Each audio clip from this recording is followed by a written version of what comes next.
आज बहुत ही खुशी महसूस हो रही है कि हमारे गुरुजी जो कभी हमें सुझाव दिया करते थे, आज गुरुजी ने हमसे कहा कि आप कुछ सुझाव दीजिए। इससे बड़ा प्रमाण, इससे बड़ी सर्टिफिकेट कुछ नहीं हो सकता है। ये बहुत ही गर्व की बात है और फख्र की बात है।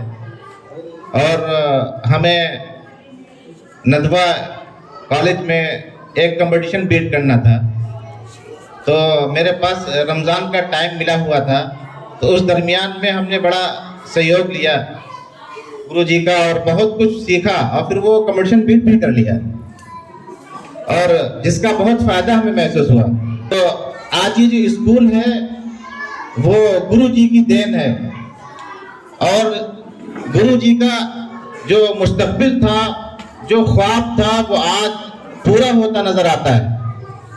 गुरुजी ने जिस तरीके से एक कोठरी में अपना काम शुरू किया था, आज वो बढ़ते बढ़ते एक स्कूल की शक्ल अख्तियार कर चुका है। ये स्कूल की शक्ल अख्तियार कर चुका है। इससे ये मालूम हुआ कि आपकी सोच में वो ताकत है, वो परवाज है कि आप जिसको भी उंगली पकड़ कर चलना सिखाते हैं, वो चलना ही नहीं सीखता बल्कि उड़ना सीखता है। और बात सिर्फ इतनी नहीं है, बल्कि आगे और कह दिया जाए कि जब कोई दिल से किसी को पढ़ाता है, किसी भी समाज से उसका ताल्लुक हो, किसी भी मजहब से उसका ताल्लुक हो, किसी भी बिरादरी से उसका ताल्लुक हो, गुरुजी ने उसको दिल से पढ़ाया है। और किसी शायर ने शेर कहा था कि दिल से जो बात निकलती है असर रखती है, पर नहीं ताकते परवास मगर करती है। दिल से जब इंसान कोई बात कहता है तो वो सिर्फ इंसान के कानों तक ही महदूद नहीं रहती, बल्कि वो दिल की निहा खानों में उतर जाती है और वो अंदर से एक रूह अख्तियार करती है, जो रूह पूरे जिस्म को चलाती रहती है।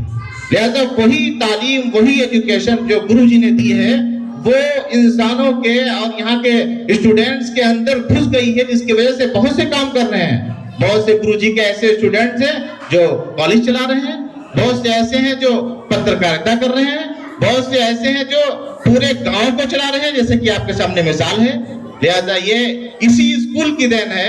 हम चाहते हैं कि जो भी हमारी जरूरत जिस तरीके भी हो, इस स्कूल के लिए हम खड़े हुए हैं।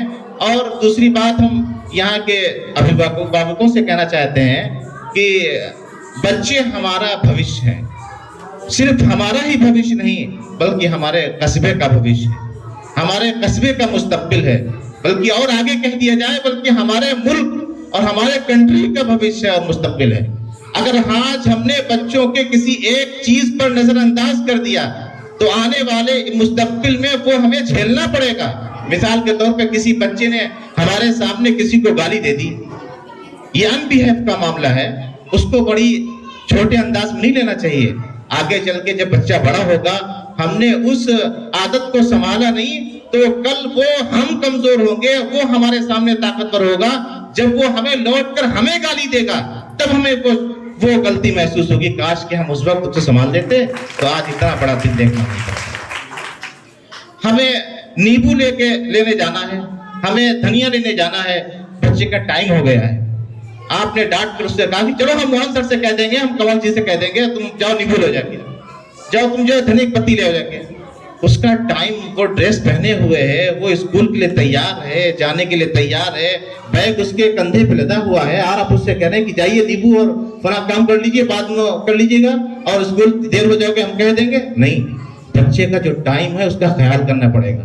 आपको आध घंटा पहले बच्चे को पूरी जहनी तौर पर, फिजिकली तौर पर हर तरीके से तैयार कर देना है। बच्चे को कोई काम नहीं देना है, हालांकि नाश्ता भी आधा घंटा पहले उसको करा देना है। बच्चे का, बल्कि हर इंसान का कुछ काम करने से पहले आधा घंटा उसको जहनी तौर पे तैयार होना जरूरी है। अगर वो जहनी तौर पे तैयार नहीं होता तो उसका कोई अमल इतना पीसफुल नहीं हो पाएगा जितना पीसफुल इंसान जो आधा घंटे तैयार हो जाता है पहले उसका काम हो जाता है। और खास तौर से बच्चों का बड़ा ही ख्याल करना है। उनका जहन उपज की तरह उठ रहा होता है, उसके जहन में कोई भी ऐसी बात ना आ जाए जो आगे चल के आपके लिए हानिकारक हो जाएगी। बच्चे का साइकोलॉजी, बच्चे का जहन, बच्चे का दिमाग, बच्चे का जिस्म एक बहुत ही फूल की तरह होता है। इस तरह से इंसान गुलाब का फूल हाथ में लेकर चलता है, उसको ना जेब में रख सकता है, ना उसको दबा सकता है, ना उसको कोई तकलीफ दे सकता है, क्योंकि उसकी पत्तियां झड़ जाएंगी, वो फूल मुरझा जाएगा, वो फूल के अंदर कमी आ जाएगी, उसकी खूबसूरती चली जाएगी। सेम यही हाल बच्चों का भी है। उसकी हर चीज का हमें ख्याल करना है, उसके जहन का, उसके दिमाग का, उसके जिस्म का, उसकी हर चीज का, और फिर उसको पढ़ाई के लिए तैयार करना है। और सिर्फ पढ़ा देना काफी नहीं है, पढ़ा देना काफी नहीं है, उसके साथ उसकी तरबियत भी जरूरी है। हमें देखें कि बच्चा पढ़ के आया है, वो हम माँ से कैसी बात करता है, वो बाप से कैसी बात करता है, वो चचा से कैसी बात करता है, क्या उसका बिहेव सही है कि नहीं सही है। अगर कहीं पर हमें अनबिहेव लग रहा है, कहीं पर उसके अखलाक बिगड़ रहे हैं, कहीं तरबियत उसकी अच्छी नहीं हो रही है, तो आप उसको बैठाल कर समझाएंगे कि नहीं, आपको यहाँ पर गाली नहीं देना है, यहाँ पर तेज से नहीं बोलना है, यहाँ पर आपको झुकाव से पेश आना है। ये सब हमारी और तुम्हारी जिम्मेदारी होती है। और माँ और बाप ये पहला स्कूल है बच्चों का, माँ और बाप पहला स्कूल है बच्चों का। और इस स्कूल से सर्टिफिकेट उस वक्त तक नहीं मिल पाता है जब तक ये दोनों स्कूल के अहम सुतून गिर नहीं जाते हैं, जब तक ये स्कूल चलता रहता है। माँ कितनी भी बड़ी हो जाए, माँ कितनी भी उम्र दराज हो जाए, उसके सामने बच्चा कितना भी बड़ा हो जाए, लेकिन माँ अपने सुझाव से बच्चे को सरफराज करती रहती है, बताती रहती है। और यही हाल बाप का है। जब तक बाप खत्म नहीं हो जाता है, उस वक्त तक बेटे का क्लास लेता रहता है। लिहाजा ये दो स्कूल आखिर तक चलते हैं, और ये दो स्कूल के ऐसे पिलर हैं, अगर इन्होंने अपनी जिम्मेदारी को छोड़ दिया तो इस स्कूल में पढ़ने वाला हर स्टूडेंट बेकार और नाकाम हो जाएगा, क्योंकि उसे इतनी अच्छी तरीके से बताने के लिए कोई नहीं आएगा। माँ और बाप को जो मोहब्बत बेटे से होती है, दुनिया में किसी को उस इंसान से उतनी मोहब्बत नहीं होती जितने प्यार से माँ और बाप अपने बेटे को समझा पाएगा, कोई भी इंसान अच्छी तरीके से समझा नहीं पाएगा। इस चीज की तरफ गौर करना है। और स्कूल में बच्चा आता है, बहुत सी ऊंच नीच हो जाती हैं, बहुत सी ऐसी चीजें हो जाती हैं, उसको यहाँ के मैनेजर से, यहाँ के डायरेक्टर से मिलकर उसको डिस्कस कर लिया जाए और उस बात को खत्म कर लिया जाए, और फिर उसको आगे बढ़ाने की कोशिश की जाए। सिर्फ झुंझला कर और किसी बात पर जो है ऐठन पैदा करके बच्चे को घर बैठा लेना, बच्चे को पढ़ाई के लिए भेजना नहीं, ये हमारे लिए भी नुकसान है और आपके लिए नुकसान है। ऐसे मिसालों सैकड़ों नहीं हजारों मिलते हैं। हमारे साथ के जो लोग पढ़ना शुरू किया था, जिन लोगों ने, एक लंबी तादाद थी, लेकिन उसमें से 5 ही 6 लोग हम लोग जो लखनऊ पहुंच पाए। सारे लोगों का, किसी का एक दिन हाफिज जी ने कस के छड़ी मार दी, दूसरे दिन उन्होंने कहा अब हम यहाँ पढ़ने नहीं आएंगे। वो एक छड़ी तेज से ना खा पाए, आज वो बेकार मिलते यार। वो एक छड़ी अगर खा लेते यार, हम भी यार लखनऊ होते यार। कोई मिलता है यार कि जो है, अरे वो हम गए थे, उन्होंने सख्ती से हमें पकड़ के मुंडा करा दिया, बाल घोट दिए, आज के बाद हम स्कूल नहीं गए। हमने कहा तुम्हें बताएंगे बाहर निकलना। फिर वो ये हुआ कि वो उसी हालत पे आज भी है। आज पछताते हैं कि आज के वो मुंडा हम जो उठाया था, उसको यार हम, बाल बड़े बड़े थे, बड़ी अच्छी जुल्फें थी, उन्हें कटा दिया। आज अगर वो गुस्सा हम झेल लेते तो हम इस लायक होते नहीं। हमें बच्चों को समझाना चाहिए कि टीचर की तरफ से कोई अगर पनिशमेंट मिलता है तो उसे सहना चाहिए। यही पनिशमेंट आपको अच्छा बनाएगी, बहुत बेहतर बनाएगी। और जिनने मार खा ली, जिन्होंने पनिशमेंट को सह लिया, वो एक इंसान बन गए और लोग उनकी कदर करते हैं। उनको कस्बे की जरूरत है, उनको मुल्क की जरूरत है, उनको हर चीज की जरूरत है। लिहाजा लोग उन्हें बुलाते हैं कि हमें अच्छा सुझाव दें। लेकिन आज क्या है कि हम इस चीज की तरफ गौर नहीं कर रहे हैं। हमें उम्मीद है कि हम सब मिलकर अपने बच्चों को अच्छा बनाएंगे, इस स्कूल से जोड़ेंगे। जहाँ तक कस्बे में बहुत से स्कूल खुले हुए हैं और जो अपनी तालीमी दौड़ में, अपनी कोशिश में आगे निकल रहे हैं, उसमें इस स्कूल का भी एक मकाम पैदा हो रहा है, इसका भी एक मयार मुकम्मल हो रहा है कि वो हर तरीके से अपने को डेवलपमेंट करते हुए आगे बढ़ रहे हैं और अच्छा बनाने की कोशिश कर रहे हैं और उसको आगे बढ़ रहे हैं, अच्छा बनाने की कोशिश कर रहे हैं। लिहाजा यही शिक्षा का, यही तालीम का एक तरीक़ेकार होता है कि जब कोई तालीम का, शिक्षा का कोई मंदिर, शिक्षा की कोई जगह जब होती है तो उसमें हर इंसान को सहयोग देना चाहिए, क्योंकि उसमें एक नस्ल बनती है, उसमें एक लंबी चैन तैयार होती है जो आगे चल के तमाम पूरे मुल्क को चलाने के लिए तैयार होती है। और खुद इंसान को पढ़ना इसलिए चाहिए इसलिए पढ़ना चाहिए, और इसलिए नहीं पढ़ना चाहिए, इसलिए नहीं पढ़ना चाहिए कि हमें नौकरी मिल जाए। ये नियत करके कभी नहीं पढ़ना चाहिए।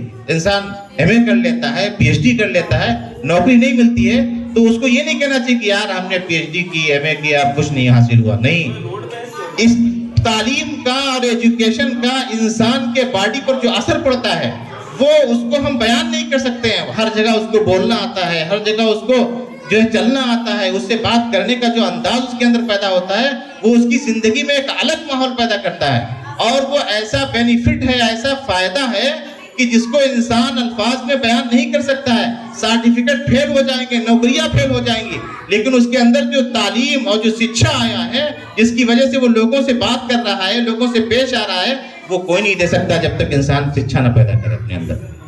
तो जहाँ तक हम अपने स्कूल के लोगों का भी शुक्रिया अदा करते हैं कि उन लोगों ने हम सबको इनवाइट किया और एक ऐसी अच्छी मजलिस का हमारे सामने रूबरू किया और हम इसमें शामिल हुए और कुछ बोलने का मौका मिला। हो सकता है कि जब रिजल्ट बटे तो उसमें कहीं हमारे पड़ोस वाले का बच्चे का रिजल्ट अच्छा आ जाए, बहुत अच्छा आ जाए, हमारा बच्चे का रिजल्ट थोड़ा कम आ जाए। हो सकता हो कि किसी का थोड़ा बिल्कुल फर्स्ट पे आ जाए लेकिन हमारा बच्चा वहाँ तक नहीं पहुँच पाए।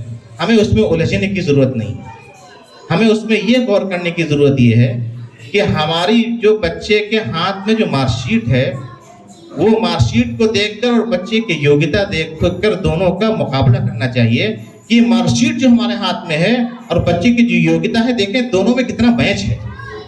उसमें अगर गणित में 70% लाया है बच्चा, तो 70% के लायक है कि नहीं है।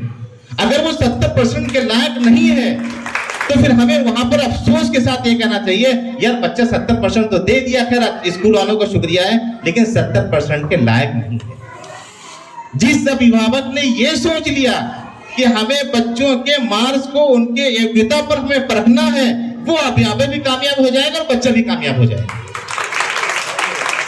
हमेशा बच्चे को उसके योग्यता से आगे नंबर देने की कोशिश ना की जाए, उससे पीछे नंबर देने की कोशिश की जाए। अगर वो 80 के लायक है तो 70 पे उसको रोक देना चाहिए। उसके पास बहुत टाइम है, अभी 70 पे रोक देना चाहिए, 10% उसका गैप देना चाहिए ताकि उसका हौसला और बढ़े। तो लिहाजा हमारे सामने मार्कशीटें आएंगी, हम उसको बहुत अच्छी तरीके से देखें और उसको ये देखें कि हमें आगे का जो लाहेअमद तैयार करना है, अगले साल के लिए बच्चा तैयार करना है, वो उसकी मार्कशीट को देख कर तैयार करना है। ऐसा नहीं कि हम खुश हो गए, हमने जाके फिर मिठाइयाँ बांटना शुरू कर दी। नहीं, वो तो ठीक, वो तो करेंगे, लेकिन हम बच्चे के सामने ये जरूर कहेंगे कि अरे तुमने इसमें आज 70% लाए हो, अच्छा 2-3 सवाल कर लो।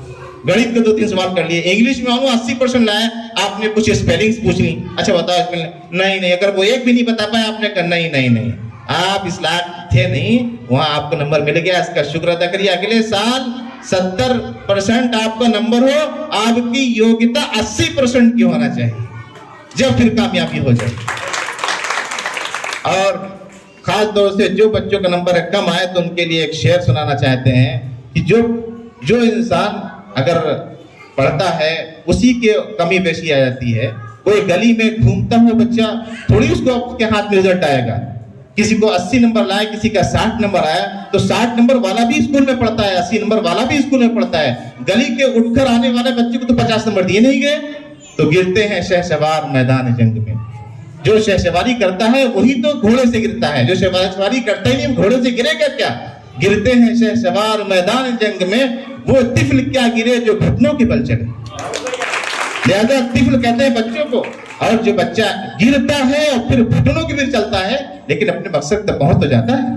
हमारे 2 बच्चे हैं, एक बच्चा चलकर उस खंबे तक जाता है, वो जल्दी पहुंच जाता है, और एक हमारा एक बच्चा वो है जो 2 कदम चलता है और फिर धम से गिर जाता है, लेकिन फिर घुटनों के ऊपर चल के वहां तक पहुंच जाता है। दोनों का मकसद तो पूरा हो जाता है, लेकिन गिरा लेकिन वो अपने मकसद तक पहुंच गया। 80% वाला भी अच्छी जगह पहुंच जाएगा और 60% वाला भी अपने धीरे धीरे तरीके से अच्छी जगह पहुंच जाएगा। हमें उम्मीद है कि हम इन तमाम बातों पर गौर करेंगे और फिर से हम अपने गुरु जी का भी शुक्रिया अदा करते हैं, यहाँ के तमाम टीचरों का शुक्रिया अदा करते हैं, यहाँ के मैनेजर का भी शुक्रिया अदा करते हैं और अपने आए हुए मेहमानों का भी इस्तकबाल करते हैं कि हम इस इंस्टीट्यूट के बहुत ही पुराने स्टूडेंट हैं, इस हिसाब से मैं इस्तकबाल करता हूँ आप लोगों का। और इसी के साथ अपनी बात को खत्म करते हैं। अस्सलाम वालेकुम।